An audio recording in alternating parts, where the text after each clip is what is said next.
Welcome to the Clean Bee Podcast. I'm your host, Madeline.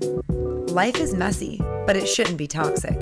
Whether that's chemicals, relationships, habits, or old ways of thinking, the Clean Bee Podcast is here to help you cut through the noise and release what is no longer serving you. Let's dive in, beautiful. Hello and welcome back, everybody, to the Clean Bee Podcast. I'm your host, Madeline, a certified integrative health practitioner and vibrancy life coach. And this show is all about helping you live and achieve your most vibrant life. So we discuss all the things, whether that's holistic health and wellness, mindset, spirituality, manifestation, entrepreneurship, lifestyle, really anything that can come up because, as y'all know that I love to say, well, any OG listeners, humans are like onions. Just like Shrek says, we've got layers. So we cover all of those layers here and really just anything that can help you achieve and elevate to live your most vibrant life day in and day out. So if you're an OG listener, welcome on back. As always, I am so grateful to have you here. And if you are a new listener, welcome. Thank you so much for taking the time and taking a chance on this podcast because I know that you have so many options out there. So the fact that you pressed play today genuinely means the world, and I'm so excited for us to dive in. Today's episode has been a long time coming. I am so freaking pumped to share this with you guys today. Back in the middle to end of 2021, I had the honor and pleasure of working and learning from some of the best in the podcast space, and that is Krista Williams and Lindsey Simcik of Almost 30. I was grateful enough to be a part of their podcast accelerator mentorship program. And part of that was me getting to have them come on to my podcast and do an interview. Definitely was a bit of a fangirl moment for me because I have looked up to them for several years and I really enjoy their show, which, side note, if you don't know the Almost 30 podcast, look it up. Go ahead and follow, subscribe, and give it a listen. They've got a gajillion episodes and they cover a range of topics, and it's always just really genuine, funny, entertaining, inspiring, educational, you name it. So when I knew that they were going to be coming on my show, I was definitely nervous for sure, but I was also really excited to have the opportunity to try and get a different perspective and a different angle because they have done a ton of other interviews, and I didn't want to just ask them the same questions and get the same sort of angle and story. So I really wanted to hit them with a little bit of the hard stuff. We talked about cancel culture, self-censorship, and this phenomenon that seems to be happening where there's this veil of acceptance until someone doesn't think like you. And this is something that I have continuously witnessed in the online space in particular. And it's something that deeply hurts my soul because I think that there is this strong feeling of division, and not just in the political realm, but just in general, there seems to be it's us versus them mentality. And it's something that I really want to do my part to try to combat. And I think part of that is just by having these types of conversations and talking about things that maybe make us feel a little bit uncomfortable, but we go there. We also talk about a sobriety journey. That's something that both Krista and Lindsey and myself, we have all explored, and we each talk about our own journeys a little bit and what it's like to reintroduce alcohol after taking a break and so much more. So this episode is super juicy, you guys. I am so excited for you to listen, and make sure that you listen all the way to the end because there were some listener questions that were submitted by you guys that I waited until the end to ask them. And their answers were really powerful and really helpful for me personally. And so I am sure they will resonate with you as well. So be sure to listen all the way to the end to hear their juicy answers. Now, before we dive into this conversation today with the Almost 30 girls, I wanted to share with you guys a new guide that I've created that I'm excited to share with you. It is my quick cheat sheet for how to read labels. This is something that I'm super passionate about. If you guys follow me over on the gram, you know I'm always talking about read your labels. ingredient education, consumer education, and just being able to make informed and empowered choices. So I've put together this little cheat sheet for you to kind of help you navigate the store the next time that you go in. So whether it's food or skincare or home cleaning products, this quick cheat sheet will help you. So if you want to get your hands on this guide, all you have to do is leave a review. All you got to do is go on Apple Podcasts, type up a 5-star review, take a screenshot of your review before you hit submit, and send that screenshot to me either via email or over Instagram DMs. And then as a thank you for your kindness, I will send over that guide for you. So I really look forward to reading your guys' reviews. They genuinely make my day. And of course, they also help the algorithm with the show to help get it to more listeners who may benefit and be interested in tuning into the Clean Bee podcast. So without further ado, Clean Bee fam, you guys know the drill. Take what resonates with you today and leave what doesn't. I will see you next week. Love you guys. Take care and stay vibrant. And I would love to start this conversation today with a little bit of an icebreaker question. I would love to know what makes you feel inspired and like your best self. What makes me feel inspired? Thank you again for having us. I'm Lindsey, and what makes me feel inspired and like my best self is when I am thinking very little about what other people think of me.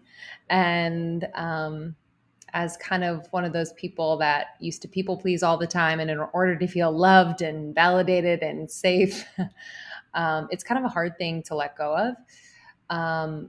But I have really beautiful relationships, like the one with Krista, with Sean, with great friends that we have, where I can really feel safe to just like let it rip. And I think it's in those moments that I kind of see these like different aspects of my creativity, different aspects of my emotionality, different aspects of just like who I am.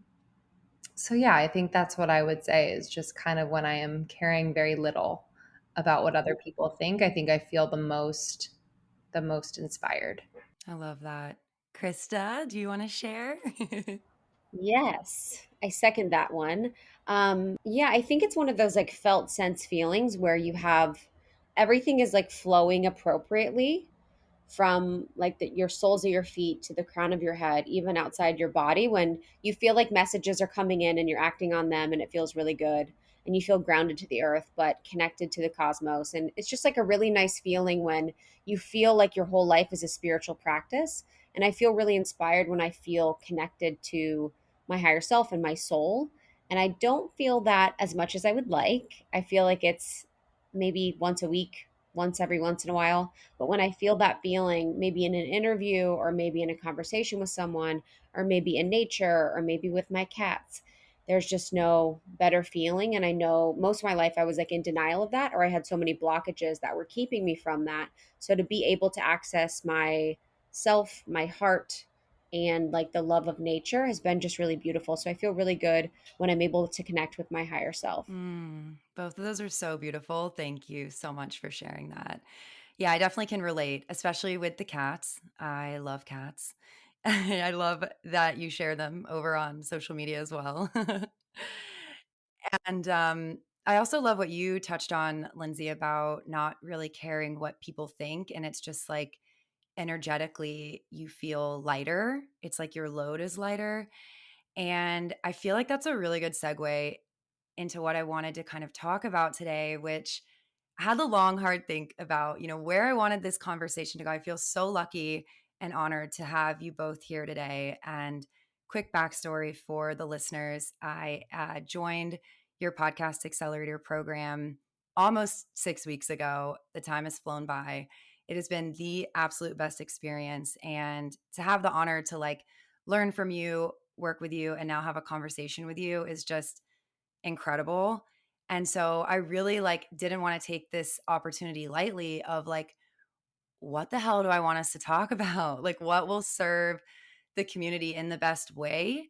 And something I've definitely been feeling called on talking about is exactly that, like not caring what other people think. And in this world of cancel culture and just just like a lot of shame. And I'm not trying to be judgmental in that and you know, saying that I'm above it, because by no means am I. But I think it's something that it's important to bring to the table and have a conversation about. And I would love just to open the dialogue and I guess understand, like, how do you feel like you can speak your truth? Like, how do you navigate the murky waters of the space that we're in these days? Yeah, I don't always feel comfortable to speak my truth. I am thinking about more than just what other people are going to say and think, because I think that's going to happen regardless, but more about what we've built and the environment in which we find ourselves. I oftentimes, Krista and I will think and talk about the fact that sometimes we talk about things ahead of time, ahead of schedule in the evolutionary sense. And that is not to put us above or beyond anyone, but I think just in like the podcasting space per se, like there are things that we're talking about where we've tracked, like we're like, oh, now people are talking about it. And so I'm very mindful of when certain topics might not land in the way that I intend them to. And so oftentimes I kind of want to make it more palatable, which isn't always the right thing to do, but and make it more general. But that has like satisfied me sometimes and not satisfied me the other times. And I find that if I feel unsatisfied in the public realm with how I am speaking my truth, I always show up as myself, but I don't think I'm always saying everything that I want to say. I make sure that in my private life, I am doing that. Mm, And that really fulfills me. Um, because I don't always think that I need to be mm, sharing publicly about everything. So if I am in check in my private life, speaking my truth, communicating clearly, consistently in the moment, I think that not only does it fulfill me, but it also gives me a little extra boost for when I do want to say things publicly. It becomes a bit mm. more natural and grounded rather than reactive. I love cancel culture. It's like my favorite thing. Just, I love it. I think it's special and important. Um, I think it's interesting that like as a collective, we are sort of on the same page that we believe that cancel culture is not something that's helpful for the progression of our evolution, that we think it's not going to support us in creating the most inclusive and unified environment. But yet we find like weird ways within our lives to like cancel people and relationships and things Mm, subconsciously. And I think cancel culture, I'm thankful, has been something that's been a conversation between us, because what was happening in 2019 and 2020, what before people knew what cancel culture was really really sad to see. People losing their businesses, losing their income, losing their lives for things that happened or said or did years ago, or were on a scale of being, unforgivable to forgivable, et cetera, et cetera. So it's just such a gray area of nuance. And I do believe that there is a movement within culture and society and the social world that has been helpful. Like I think about the body movement around inclusivity, seeing bodies, and how now in the media it is really normal. Like even on the Skims website for Kim Kardashian, she has girls of all sizes, they're not retouched, etc. So there have been movements and conversations that have actually been really, really helpful, I believe, in society. But when we bring in conversations like cancel culture, it just becomes a place where we are not allowing dialogue. And without questions, how do people understand? And without conversations, how do we go anywhere? So for Lindsay and I, it's been a challenge for sure, to be able to be people that are evolving very publicly, that are growing very publicly, that are changing very publicly, that have are sharing very publicly about how we feel, what we're going through, as a way for our audience to learn through us, can be hard. And I feel really lucky that we have, thousands of hours of content of Lindsay and I talking and sharing our opinions and stories and perspectives that we've never had, an issue before. And I think the reason why is because Lindsay and I have always come from the heart, and we've always been people that have evolved and grown, um, Mm, as a business and as public figures, actually really healthily. We never had like a pop moment where everyone was watching us and we got really huge, and then people were scrutinizing us and keeping an eye on us. But as it relates to people coming for us and having opinions about what we say or what we do, we've done a lot of shadow work on, a fear of that witch wound of being publicly persecuted, of being attacked, of being abandoned, of being, shunned for how we feel and for speaking our truth. So that was a lot of our yeah. work in 2020 was around that fear, because that fear is very real as a female founded business, to lose everything because you're saying how you feel. And as much as people like to believe that we as a society are trying to be inclusive or trying to be, accepting of everyone, it's sometimes interesting that people are accepting of everyone until it's the person they don't want to be accepting of. Yeah. And we have this interesting way of like changing how we, qualify things based on things that like don't resonate with us. So the work of Jordan Peterson's helpful. Africa Brooke is really helpful. And they've been like good guideposts for me, and really looking at Alan Watts is really great, looking at like how can we reframe thinking about this so that we can move forward and having conversation that actually helps us. Mm, yeah.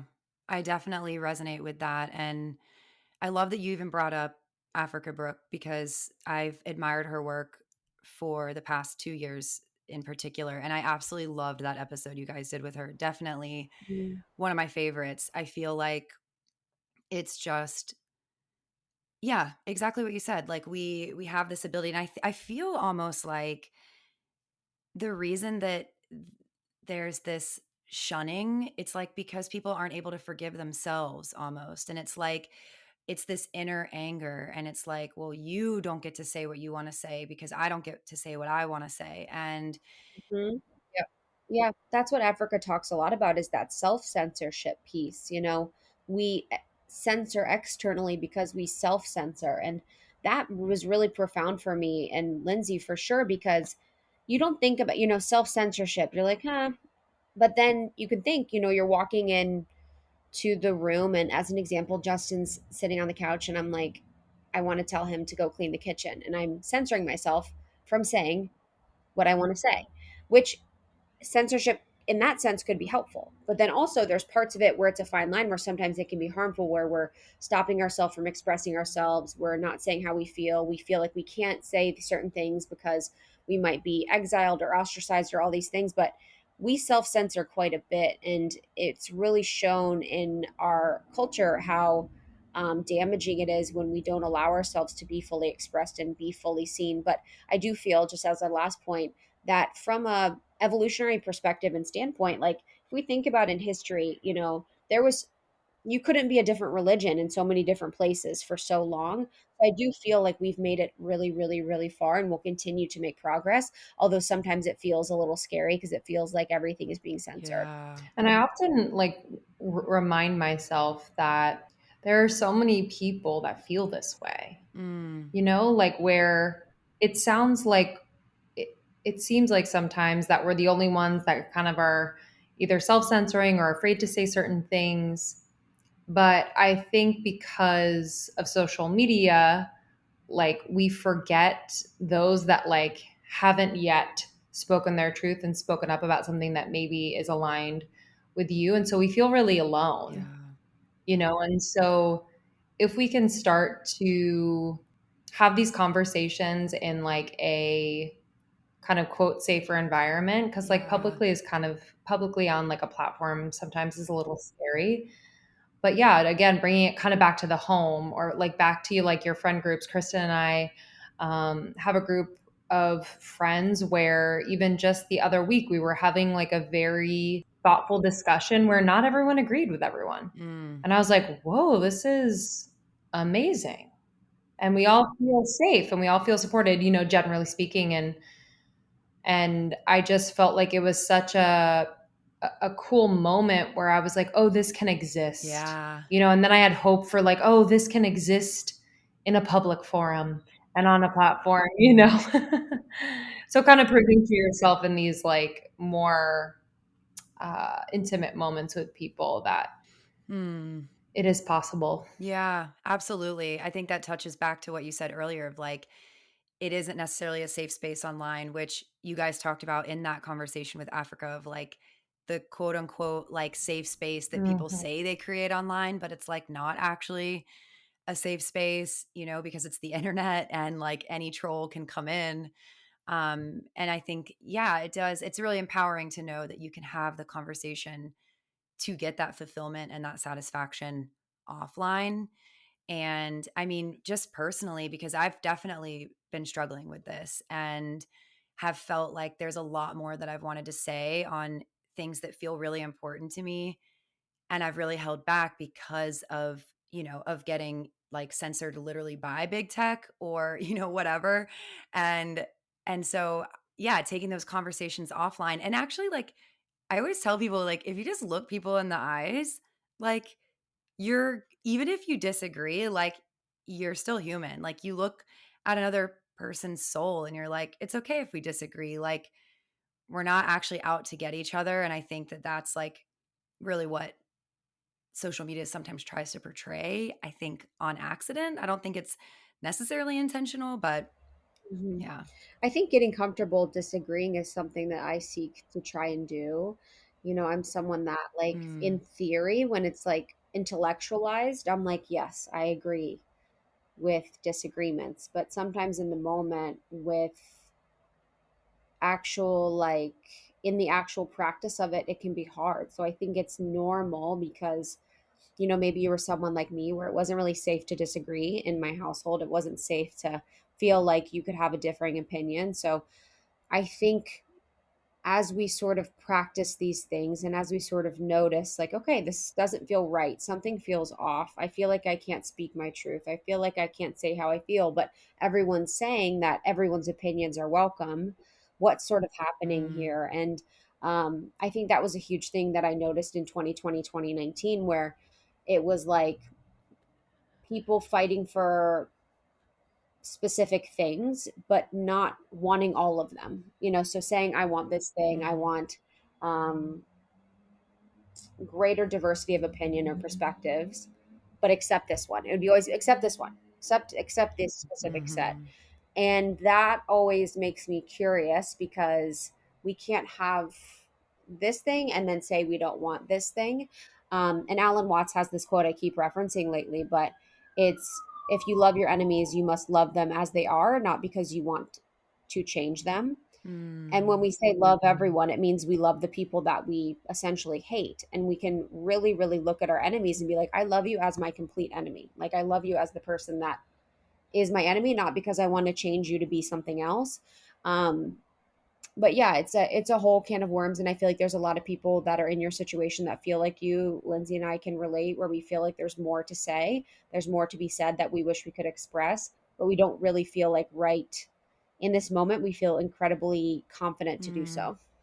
Yeah, I love that you bring in Alan Watts into the conversation. I love his work. And actually, like, Yes. I discovered his work back in 2013 on YouTube of all places, which Hmm. I hope that doesn't offend him, but but His voice is the best. it really is. It's Mhm. like Beautiful. Hmm. this like ethereal grandfather vibes or something. Like, Yes. Hmm. yeah, his work is incredible and I think that that's a really powerful quote to come back to. And one of my favorite quotes I'm just going to share is just his one where he says like regard your thoughts as clouds and Mm. just letting them sort of pass through. And yeah, I mean, I guess, I don't want to say like I'm glad that you guys feel the same, but it does know it's a nice feeling to know that we're not alone. And like you said, Mm. Lindsay, of knowing that there's a lot of people that feel this way. And I think just like respecting that and honoring and knowing that we're not alone. And then we can have those conversations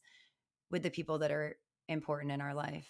So Mm. I would love to switch gears just a tad and talk about a sober journey. So I gave up alcohol, not forever. I mean, I'm just kind of like indefinitely, as my 30th birthday gift to myself, which happened in June of this year.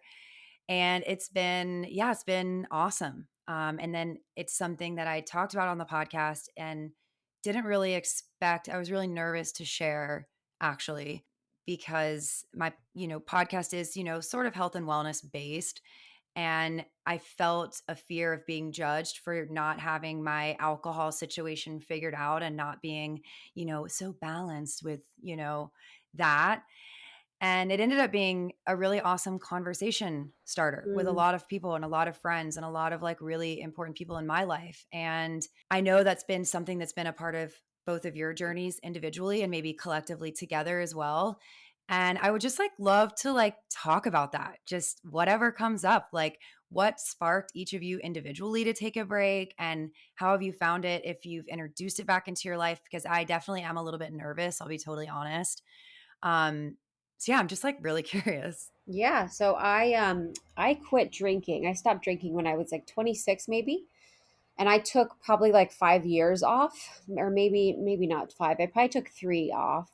And that was probably one of the most powerful decisions I ever made for myself, to choose to do something that was aligned to me, that wasn't popular at all. No one that I knew had stopped drinking. No one that I knew um, was going alcohol free. Everyone I know was drinking every weekend, drinking during the week. And I was one of those people until I decided that I had had enough and I really just wanted to change my life. I wanted to make more time for myself. And as really just like I began to be more of who I am, I started to just think about things logically, where I said, okay, my paychecks are very small. I'm spending hundreds of dollars on alcohol. And then I am nursing my hangover all day. And then I am not feeling well in my body because of this thing. And I'm not even feeling well when I'm doing this thing. And I just started to be like, okay, it's not making sense money wise. It's not making sense body wise. It's not making sense for my relationships. It's not making sense for my health. It's not making sense for my future. What am I doing? And I had a little bit of pushback when I stopped, but not too much. It really just became something that gave me a lot of confidence in myself because I was making a decision for myself. And it was really the beginning of my spiritual awakening and really the process of like my Mm, true self becoming manifest. And I don't drink really anymore. Maybe I'll have a drink, 3 times a year, just because it doesn't feel like something that makes a lot of sense for me and it doesn't feel good. But I highly recommend people giving it a go, to take a month off, to take a few weeks off, to just mm, rethink what the relationship is to alcohol and why exactly we're drinking. For me, I was drinking because I didn't feel like I was confident enough in myself to be with people out and have fun. Like I found it really hard to have small talk conversations with people and like just be in an environment and not feel a little bit of anxiety, not feel a little bit of stress, not feel like what was going on, what are we doing. And so I had to really come to terms with like, okay, maybe drinking situations aren't my vibe. Maybe I don't like the people that I'm with. Maybe I don't want to actually be doing this, so I'm getting really drunk. And I had to get real with myself. So if you have a trepidation or a fear, you have to really check in with what those might be, and try to go alcohol free. It has been really, really powerful. And just as a last thing, like from a health perspective, you can look up a lot of different things, a lot of different research and work that talks a lot about the effects of alcohol on the body and on the brain. The mhm, alcohol really goes straight through our blood brain barrier and goes straight to our brain. So it's not something that is like digested or metabolized in our body. And it can really be damaging to your brain as soon as it is ingested in your body. And that is one of many things that it does to your health. So, from a health perspective, it doesn't make sense to be mhm, ingesting like a toxin in that way. But it's been incredible and mm. I couldn't recommend it What enough. about you, Lindsay? Yeah. So I drink very sparingly. Did not always used to be that way. I was a bartender. I worked in the service industry and I was drinking every night. I wouldn't drink to get drunk, but I would drink to get through the shift. And I always used to say, like, if I was not working right now, I might be on the floor. Like I was drinking a lot, but because of the adrenaline and just having to focus, like I don't know, I could function. Not proud of that, but it was taking such a toll on my health. My body was incredibly inflamed. My skin was freaking out. My sleep was terrible. It was ravaging my vocal cords. I'm a singer, and I was like auditioning during the day and not understanding why I was losing my voice. So it just really physically took a toll on my body. And I think, what I've realized now is that when I look back and I realize those times in my life when I haven't really been connected to my center, my soul. It is that dependency on alcohol that kind of fills that void. Mm. Because I don't know, I see it kind of as like this like weird entity that just like pulls you. It's an interesting energy to it, and we've all felt it. It's like Yeah. it's sticky. And I do believe like in putting an intention in something, whether it's food or alcohol or whatever, and having that be really, really powerful. Like if it's for a celebration and you're having a drink, like I think that can be a powerful way to kind of imbue it with something other than the negative. But now I don't feel that dependency. And so if I do ever drink, I really feel the intentionality of it. I'm fully aware of kind of the effects of it. So I'm pretty mindful of like what I'm putting in my body, when I'm putting in my body, have I eaten, have I hydrated?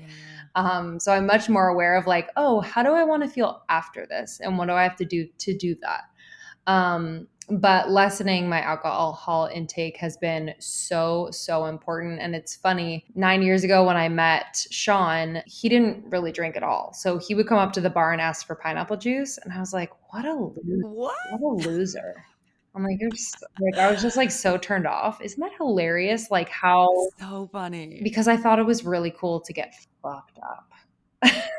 Do you know what Yeah. I mean? Yeah. It's so weird. 100%. Pineapple juice is so Sean. So, Sean, I mean, if we had mango So juice, it would have been Yankee mango juice. juice. If we had apple juice, it I would have been know. apple juice, but we only have pineapple. Just having the drink that everyone really wants. If everyone could have a chance, they'd really want pineapple juice. It's got that bromelain enzyme in it. It's really good for inflammation. Yes, for your digestion and yeah. Which, by the way, massive congratulations, Lindsey, Oh, thank for your you. Thank engagement. you. Oh, so Thank you so amazing. much. Yeah, no, I definitely feel that. And totally, like I used to bartend as well, worked on boats, like in the Caribbean, live in the freaking Caribbean, which is like the drinking capital of the world. It's just like you just like go outside and you're like, I want a Mhm, margarita. Like, why not? Like the sun is shining. It's mhm, pina colada o'clock, and just being so much more intentional about it. And what's really funny is in the first like month, like, cause I'd given alcohol up for periods of time in the past. But I think the longest I'd gone was maybe like 2 or 3 months. And in like in the first month of when I decided this time, I actually had my birthday party and I was around a lot of people and everyone knew like my intention and everyone was so respectful and supportive and it was amazing. So I feel really lucky for that. But of course, like everyone else is drinking and I'm not worried about it. But I did really realize I felt uncomfortable at different times during that day. And I was like, I felt myself wanting to drink to just ease the feeling of being uncomfortable. And I think that was like a really big realization and wake up call for me of like how much I was using it as a crutch just to like feel more confident. And I think a big block that I had initially was like, am I going to be funny if I don't drink? And I'm like, yeah, I think mhm, I'm actually more funny. I'm also like less fucking annoying. mhm, mhm. Yeah, it's like people aren't laughing at you. Exactly. Like that's the whole thing is like people are. I remember that I was like, oh, what's my favorite part of drinking? And it was the morning when your friends would be like, oh my God, remember when you dipped your phone into a chip or into like dip and thought it was a chip? And like you just kind of tell these funny stories about how wasted you got. And Hmm. it was really that connection that like felt really good where you're talking about stories and you're talking about these experiences, but I'm like, ooh, I don't want to connect on the lowest common denominator and like the lowest expression of ourselves, where you're like, we're laughing at how inebriated we were and like not celebrating when we get promotions, or like when we feel happy or when we feel good in our body. Mm-hmm. Like there's a whole vibe to that where you're really, really connecting with these like lower parts of yourself. And it's weird too, like on the safety front. Like I think this is like older me, but I just am, it horrifies me how unsafe I Yes. was in so many situations, you know, like Hmm. you're just at places with people you don't know, doing things where you're completely out of, yeah, it's just that whole thing is just crazy, like to me, to think of the things that we did when we were under the influence and how you just, I yeah. completely agree. Absolutely. I think back so many times and I'm just like, oh man, sorry, mom and dad. Like, woof. I know. Woof. And you look like, I look, my skin is so much better. Hmm. My eyes are more clear.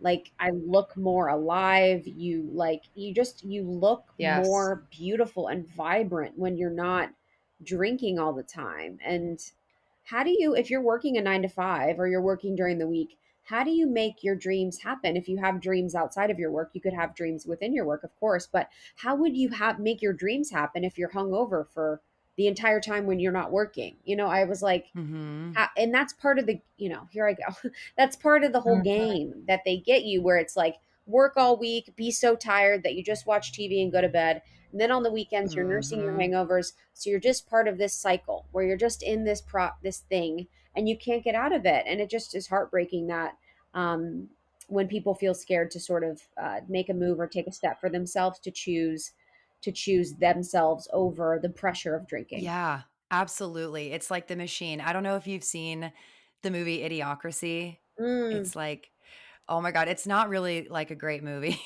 It's Is it No. scary? it's like a it's no, no. Oh my God, I can't do scary movies anymore, but Same. it's like a cult classic kind of. It came out in Okay. like 2006 and definitely watch it. Like it's just a giggle because it's meant to be very like parody. Okay. But in the movie like weirdly has become like a weird prediction of like how things have unfolded like collectively and like as a society.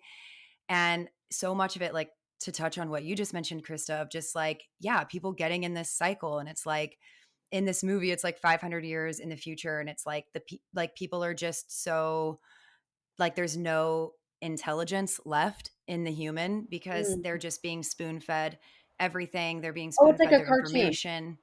It's actually real people, but it could be a Oh, cartoon. It's similar to Wall-E. okay, okay, yeah. Like, Okay, that's where I was thinking about that. yeah, it's similar to Wall-E, and it's just yeah, exactly that. It's like you get into this like machine and you feel like you can't like get out of it almost. Mm-hmm. I also think too, like there's like the one of the antidotes. I think there's many, but like being out in nature makes Mm-hmm. you, and we say this like ad nauseum. It's probably cheesy at this point, but it's really true. It like helps you to remember the natural ways to stimulate, because I think we're so used to the chemical, the superficial, artificial, digital, but like when we're out there, remembering like, oh my God, this is Mm-hmm. what is. We just built on top of it, but this is what is, and this is where we came from. I think there is over time less of that like zing to kind of numb out. Yeah, absolutely. Yeah, that was definitely my biggest like impetus for wanting to like take a significant break and was just because I feel like it was lowering my vibration and I would like Mm-hmm. take myself down a few notches. It was like I hit my internal thermostat almost and then I would like drink a Mm-hmm. bottle of wine to like celebrate my success and then I'm like wake up the next day and feel like shit and then I'm like, "Oh, well now I'm kind of like back down here in this like lower level vibe like you said."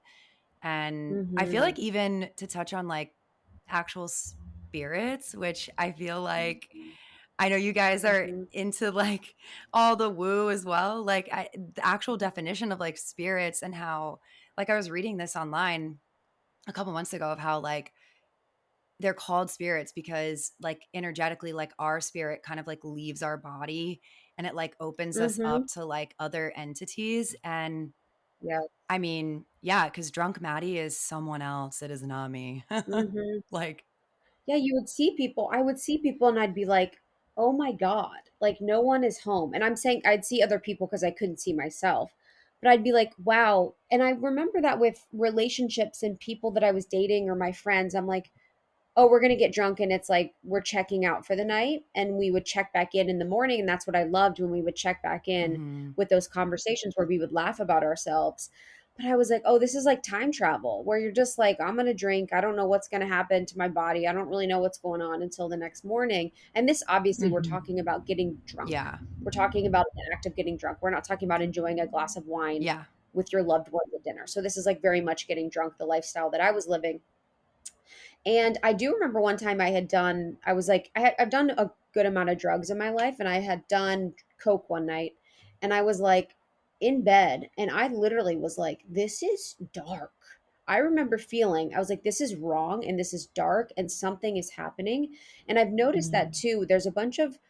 There's drugs that are very low vibrational that can really make you an easy target for things to attach into your aura, or to be a part of you when you're at such a low vibration. And I was at such a low vibration, it was probably easy for something to like hitch a ride. Mm-hmm. And so from a vibrational perspective, I think we all know in our hearts that the most vibrationally sound decision is not to drink, is not to even do drugs, is not even to do like plant medicine. Like, the most highest vibration is really in nature, with God, with source. Mm. So if we're thinking about vibration, it's like that's not the way. But yeah, there is a spiritual element of drinking too, that is like very Yeah, felt. I feel like it's definitely something that I has been an unintentional side effect of like just diving deeper, like connecting to myself, and then not realizing that that was going to connect me to like so many other people that also kind of felt called to do the same thing or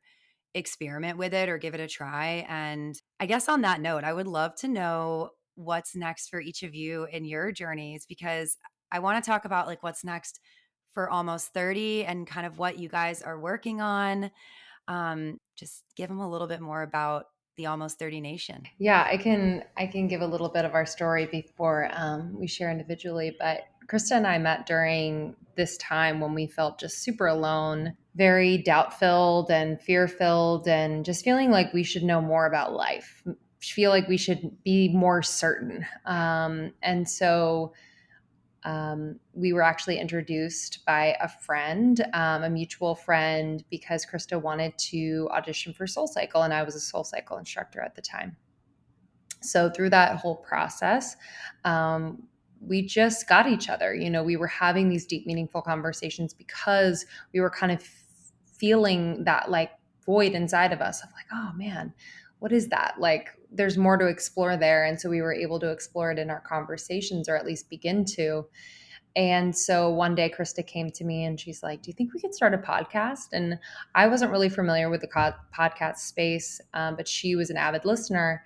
And I'm always down to just create whatever. And so we did. I was like, yeah, absolutely. Let's try it. I have no idea how, but we'll learn. And we literally started on our closet floors. And for 7 months, we were practicing. We were just like really getting in the groove of like what our chemistry was and is. And just, I think what I realize now is we were connecting with the entity of Almost 30, like during that time. And so September 2016, we launched, and it wasn't perfect. It's very different than it was today, thankfully, because not thankfully because we're embarrassed, but thankfully because we're just always changing and we get to do that publicly and with our community. And I think because it is such a real thing for us that we're sharing and that we're going through and that we're learning, that it was just kind of a natural place for people to come and feel seen and feel like they had the permission to learn and grow. And um, yeah, it's become just so much more than we could have ever imagined. It's a global community. We have gone on tour. We have the podcast. We've had retreats. Now we have a membership that is just the best. It's such a bright spot on the internet. We coach podcasters. We have courses and programs. And it's just, yeah, it's such a gift. It's been such a gift. Yeah, I love that so much. And it's I listened to that episode where you guys listened to your first episode. I was in the grocery store. I think people were like concerned because I was pissing my pants laughing. It was so Ah. good. So good. And I just love that about you guys. I love how connected you are to each other, but also just connected to your community and just like showing up in real time and like evolving in real time, because I think like that's definitely something that's missing in the social media space and just like online in general is like there's all of this like like bravado around like the before and the after and like the overnight success and like everyone wants to go viral, and it's like the chances of those things happening is like 1%. It's like the rest of the world is going to experience like slow and steady wins the race. And also just, I think it's so much more inspiring to like witness the journey and the growth as it's happening. Because I think it's like for me personally, like I started my page and my podcast before I felt quote unquote ready, and I'm glad because I felt for a second I was like maybe I should hold back, really like get super super good, then release everything and make it feel like this big to do, and it's like here I am, everything's perfect, and it's like no, like I would rather show up and make mistakes, and then maybe that makes somebody else feel like oh like shit I can do that too, like you're seeing the growth as it happens, which is exactly what you guys have done and shown for so many people. Thank you so much. That wasn't our original intention when we started to like be like, oh, we're going to show the before and everything like that. But I'm grateful that we've evolved in the way that we have and we are able to show people like we were we were we were amazing when we started. We were very interesting and amazing. And we didn't know it all. We didn't have it all together, but we kept showing up, and I feel so glad that I'm able to truthfully say that you can build a life that you love while being yourself, and you can um, make change with like small incremental decisions that you make every single day. So I'm grateful that it resonated with you, and it's been such a pleasure to work with you in the accelerator program and get to know you and your audience. You should be so proud. You're doing something really special, and this was such a joy of an interview.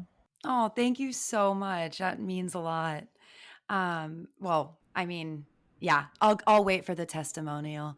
But you guys know how I freaking love you guys so much. It's been an absolute dream. And then like the best part as well is like connecting with all the other girls, and they Mm. already feel like sisters, and that's like also something that's just such a gift because you do feel a bit lonely. I feel like as well, people think like, oh, you have a podcast, so like you must have like, like a studio. And I'm like, nah, dude, I record like on my bed sometimes, like, with like a Mhm. pillow in front of my mic. Like it's not quote unquote glamorous, but it's real and it's fun and and it's so nice not to feel alone. Yes. Mhm. Yeah, You're not I was alone. saying before we hopped on that I love your energy. I feel like you truly bring to both the group and I'm sure any room that you step into just such a vibrancy and positivity, and we can just never truly have enough of that. So I'm glad that you have a podcast where you can really emit that in this way to so many people. Wow. Thank you so much. I just want to take like a little millisecond to like Mhm. soak that up. I really appreciate that. And I feel so honored. Well, I'd love to finish this juicy conversation with a couple questions from the community. So let me pull up my phone really quick. One of the listeners wants to know how to cope with constantly change of ideas and self-doubt when you're building a business. So feel free to, make it as succinct as you'd like. But yeah. So I think with the constantly changing of ideas, I sometimes see that a lot of people constantly change ideas very quickly when they're looking for the hit of validation from people, and they're seeing that they're not receiving that validation response that they're looking for with what they're doing. So they transition to another idea because they're consistently looking for this validation or this external affirmation that what they're doing is interesting, that it's right, that it's all these things. And when you're moving from like a really integrated, soulful place of like being whole and wanting to create because you're wanting to come from a place of love and of expression and of truth, you can change and evolve and grow what you're looking to do, but it doesn't happen in the frenetic way that it does other way. It does otherwise. And you would create even if people aren't listening, even if people aren't consuming, even if people aren't watching, even if people aren't don't care about what you're doing. And it's hard, it's hard to come from a genuine place of creating just to creating to not have the validation hit that other people have. But I think I'm someone that really values having the idea fully formulated in my head before I speak about it or execute it, because I want to go through the process of like, is this my idea? Is this something that I should be doing? And this is very big magic. Elizabeth Gilbert's very good. That's a book I'd recommend. Is this my idea? Should I be doing this? Like, am I doing this for the right reason? Does this feel like something I could actually take on? And really like question yourself, kind of go through the process to make sure that it's something that really is for you. And the self doubt piece goes hand in hand with it, because if you're putting something out and you're stopping it, is it because you're not getting the reaction and you're doubting yourself? Or is it because you didn't like the idea in the first place? So I think they're kind of feeding each other. And then on the other hand, I will say that the feminine is one that has a lot of ideas. We have a lot of ways that we want to express, we want to put things out in the world, which is really beautiful. But if you are creating in that way for the purpose of just creating, then you would be happy if no one saw it or no one cared. So it seems like there's something inside of this person or that is missing or that is lacking that they're searching for in the act of creating, while looking for the validation or response that should be worked on in therapy and journaling, in conscious ways that they can choose themselves, and just ways that they can increase their confidence overall. That's beautiful. We're getting the snaps from Lindsey. Okay, so I'll do one more question. Is how and or so when rather, excuse me, when did you ladies know it was time to put all your energy into your passion projects? Yeah, I think it's a little bit different for each of us, though it was a joint decision. But I went full time, I think it was 6 months after Krista went full time. And, there's a practicality to this decision. And then there's like this knowing. And then there's also this leap of faith, right? It's like all three kind of need to be on and the light lit in order to move forward. Because it sounds really romantic and fantastic to quit your full-time job and do your side hustle full time. And, I can see why that is the goal for a lot of people. But we never want to sabotage the like pure quality of what you're creating for the sake of money. And what I mean by that is like, please don't quit your full-time job before you're ready. And I mean that like practically. So you either want to have a nest egg, you want to have, I think it's different for everyone, but maybe a 6 month cushion, maybe even a year, in order to make that transition. Or what we did is that we were juggling our full-time jobs and the podcast and slowly monetizing the podcast over a 2.5 year period. And that for us really worked because we never looked at Almost 30 and said, gosh, can you just make money already? Like, we're going to give up if we don't make money. Like, we never, ever had a conversation around giving up, ever. We've never like come to a meeting and been like, hey, maybe we should just can it. We always showed up. And I think part of the reason is that we have never put pressure on it to be anything that it's not and to make money sooner than it was supposed to. So there's a practicality, there's a faith piece, having faith in yourself, having faith in the timing of things, having faith in the process. But yeah, for Krista, it was similar but different. So I would love for you to share too. Yeah, I think for me, it was about the practicality, and then it was about leading on each other, and then it was about just continuing to follow the feeling, follow the feeling. And the feeling was like a true feeling of doing it from our hearts. And I had done things before for the wrong reasons, not for the wrong reasons, but just out of like, oh, maybe I'll try this. And so Lindsey and I had this like tap of the Almost 30 spirit of us that we wanted to continue to support. So yeah, I think what you said was perfect, Lindsey. I love that so much. I'm so glad that you accepted the tap from the universe Mhm. and collaborated together. And yeah, everything that you put out into the world is incredible, and it's so thoughtful and full of love. And just on that note, I would love for you to share with the listeners how they can connect with you more. Of course, everyone likely has already heard of you. I will include the links in the show notes, but if there's anything that you want to share and leave with the community at the minute. Oh, yeah. Well, if you don't follow Almost 30, do follow us on Instagram, Almost 30 Podcast. Subscribe to the pod. Yeah, Krista and I are just here as your guides, friends, to hopefully support you in your evolution, and to make you feel less alone, to lead a community at a time when I think it's just very timely to be doing so. If I had to leave anything with your community in particular, yeah, I think just there is so much coming at us. There's so much coming at us through our phones, lineages. There's so much coming at us through the media.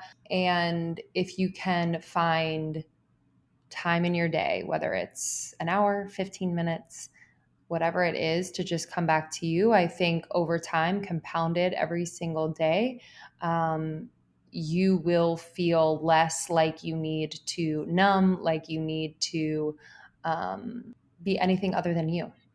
So yeah, it can be small, but consistency is key with any of this stuff. I will be sure to link all of that so that the listeners can connect with you. You guys have the best memes on your Instagram page. I love it. Like the one you shared the other day of like, when I realize it's me that didn't text back. I'm like, Oh my gosh. It's funny. We'll put out this like really meaningful, deep content. People are like, those memes. I know. I know. We're like, well, okay, got it. Thank you so much. Thank you for watching. Yeah. I definitely feel that. But no, I appreciate you guys so much, and sending you all my love, and hopefully we can meet in person one day. I feel like it'd be so amazing. Would love that. I would love that. Thank you so much. Thank you, Clean Bee community. We appreciate you, Madeline, and we'll talk to you guys later. Bye. Bye.